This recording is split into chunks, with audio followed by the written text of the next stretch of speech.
there have been high-profile fraud cases against many former governors, a lot of them currently in the Senate, including the Senate President, which were undecided. 33 former governors have been indicted by the EFCC on corruption charges, but only 6 of them were ever convicted. They are 1. Joshua Dare of Plateau State, and 2. Jolly Nyame of Taraba State. After 8 and 11 years consecutively in trial, both were sentenced to 14 years imprisonment in 2018, but were pardoned by President Buhari within 4 years of their confinement.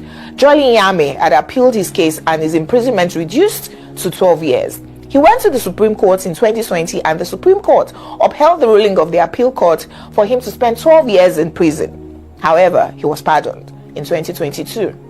3. Lucky Ibinedion, Edo State, sentenced to 6 months imprisonment with the option of 3.5 million naira fine. Never stepped into prison.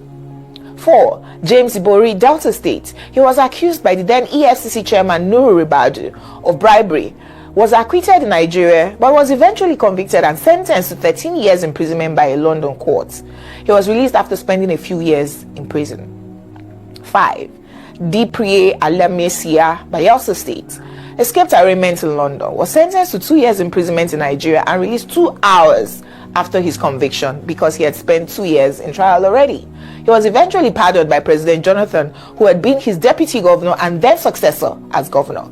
President Jonathan was the one who made the now famous statement that stealing is not corruption. 6th and the final one, Orji Kalu, Abia State, sentenced to 12 years in prison in 2019. In 2020, the Supreme Court nullified his conviction and he's presently in Nigeria's Senate.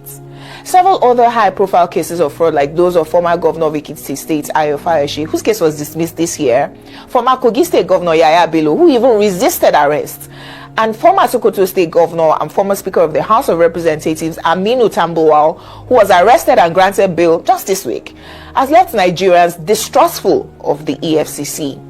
They're being accused of being used as political persecutions.